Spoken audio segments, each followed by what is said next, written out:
Hello friends, समृद्धीज किचनमध्ये तुमचं सगळ्यांचं मनापासून स्वागत। तर आज आपण मधल्या वेळेत खाण्यासाठी चटपटीत असा मुरमुऱ्यांचा चिवडा कसा बनवायचा ते पाहणार आहोत। त्यासाठी इथे मी स्वच्छ चाळलेले मुरमुरे, शेंगदाणे, थोडेसे सुक्या खोबऱ्याचे काप, हिरवी मिरची, कढीपत्ता, कोथिंबीर आणि 7 ते 8 लसूण पाकळ्या ठेचून घेतलेल्या आहेत। त्याचबरोबर एक मोठा कांदा उभा चिरून घेतला आहे। गॅसवर एक कढई गरम करण्यासाठी ठेवली आहे। त्यामध्ये 3 मोठे चमचे तेल टाकूयात। तेल गरम झाले की यामध्ये उभा चिरून घेतलेला कांदा टाकून सोनेरी रंगावर तळून घेऊयात। 4 ते 5 मिनिटांमध्ये कांदा छान तळून झाले। हे आता आपण एका प्लेटात काढून घेऊया।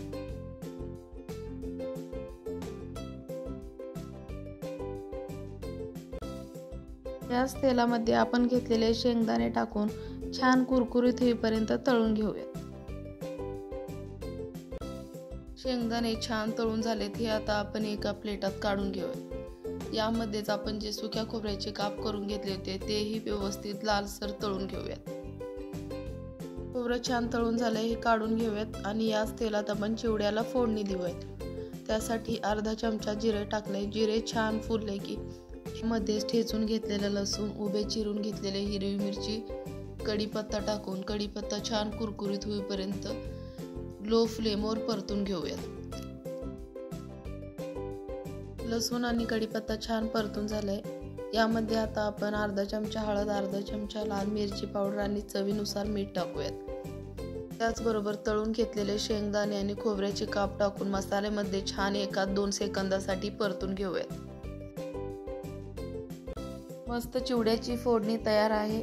आता यामध्ये आपण घेतलेले मुरमुरे आणि तळून घेतलेला कांदा टाकून फोडणीमध्ये मुरमुरे छान मिक्स करून घेऊयात। हा चिवडा बनवण्यासाठी जास्त वेळ लागत नाही, झटपट 10 मिनिटात बनवून तयार होतो। मस्त असा चिवडा बनवून तयार आहे।